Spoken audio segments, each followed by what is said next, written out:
दीपावली के बाद छठ पूजा का लोगों को बहुत ही बेसब्री से इंतजार होता है। आस्था का प्रतीक छठ पूजा में छठी मैया और सूर्य देवता की पूजा की जाती है। इसमें 36 घंटे तक निर्जला व्रत रखते हैं। दिवाली की तरह ही छठ पूजा की तिथि को लेकर लोगों में कंफ्यूजन है कि नहाए खाए कब, खरना कब, सूर्य देव को अर्घ कब दिया जाएगा, सुबह और शाम को अर्घ देने का समय क्या रहेगा। तो आज की इस वीडियो में हम आपको दोस्तों छठ पूजा के बारे में बताएंगे। नमस्कार दोस्तों, आप लोग देखना शुरू कर चुके हैं द सनातन ज्ञान। दोस्तों, अगर आप लोग चैनल पर नए हैं तो वीडियो को लाइक करके कमेंट बॉक्स में जय छठी मैया जरूर लिख दें, और अगर आप लोग चैनल पर नए हैं तो चैनल को सब्सक्राइब कर बेल आइकन जरूर दबा दें। छठ पूजा की अगर हम बात करें तो ये मुख्य रूप से बिहार, झारखंड और उत्तर प्रदेश में मनाया जाता है, लेकिन अब देश के कई अन्य राज्यों के साथ ही विदेशों में रहने वाले हिंदू लोग भी इसे धूमधाम से मनाते हैं।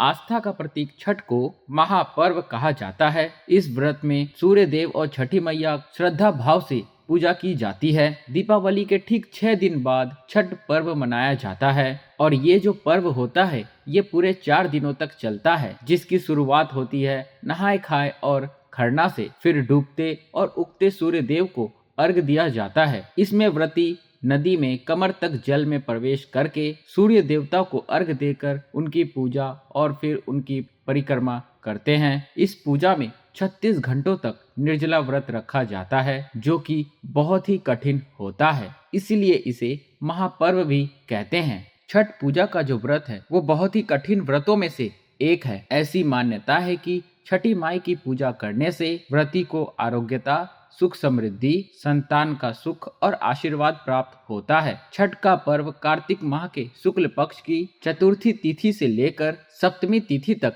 मनाया जाता है, और इसकी शुरुआत नहाय खाए से की जाती है। दूसरे दिन खरना होता है। तीसरे दिन शाम में डूबते सूर्य को व्रती नदी में खड़े होकर सूर्य देव को अर्घ देते हैं। चौथे दिन सुबह उगते सूर्य को फिर से अर्घ दिया जाता है। डूबते हुए सूर्य को कार्तिक माह के शुक्ल पक्ष की षष्ठी तिथि को अर्घ दिया जाता है, और फिर उगते सूर्य देवता को सप्तमी तिथि को व्रती अर्घ देते हैं, और इसी के साथ ही अर्घ देने के बाद छठ का पारण किया जाता है, यानी अन्न और जल ग्रहण कर लिया जाता है। इस बार छठ पूजा का पहला दिन, जो कि नहाए खाए के रूप में मनाया जाता है, 5 नवंबर मंगलवार को होगा। दूसरा दिन खरना, जिसे लोग लोहंडा भी कहते हैं, 6 नवंबर बुधवार को होगा। तीसरा दिन, जिसमें शाम के समय संध्या अर्घ सूर्य देवता को दिया जाता है, 7 नवंबर दिन बृहस्पतिवार को होगा। चौथा दिन, जिसमें उषा अर्घ दिया जाता है, यानी उगते हुए सूर्य देवता को अर्घ दिया जाता है, और जो कि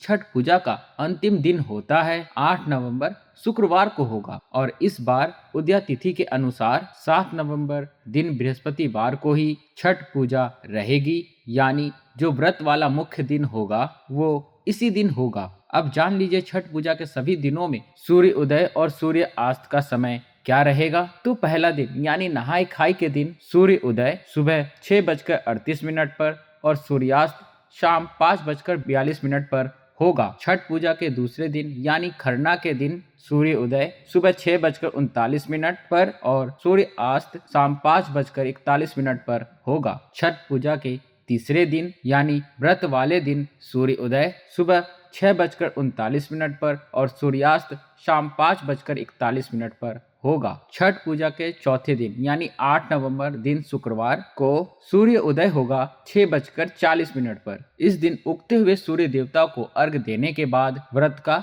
पारणा किया जाता है। षष्ठी तिथि प्रारंभ होगी 6 नवंबर बुधवार मध्य रात्रि 12:42 से, और 7 नवंबर बृहस्पतिवार को मध्य रात्रि 12:34 पर तिथि समाप्त होगी। बृहस्पतिवार को सारा दिन ही षष्ठ तिथि मान रहेगी, और सप्तमी तिथि प्रारंभ होगी 7 नवंबर बृहस्पतिवार को मध्य रात्रि 12:35 से, जिसकी समाप्ति होगी 8 नवंबर शुक्रवार रात्रि 11:56 पर। 8 नवंबर शुक्रवार को सप्तमी तिथि सारा दिन रहेगा। अब जानिए दोस्तों, व्रत का पारणा आपको किस शुभ मुहूर्त में करना है। तो व्रत पारणा 8 नवंबर शुक्रवार को सुबह 6:40 के बाद में किया जाएगा। तो मित्रों, उम्मीद करता हूँ आपको ये जानकारी अच्छी लगी होगी। अगर आप लोग को यह जानकारी अच्छी लगी है और आप लोग छठी मैया को मानते हैं तो वीडियो को एक लाइक करके कमेंट बॉक्स में जय छठी मैया जरूर लिख दें। और अगर आप लोग चैनल पर नए हैं मित्रों तो चैनल को सब्सक्राइब करके बेल आइकन जरूर दबा दें। तो दोस्तों मिलते हैं हम अगली वीडियो में एक नई जानकारी के साथ, एक नए ज्ञान के साथ। तब तक के लिए नमस्कार दोस्तों।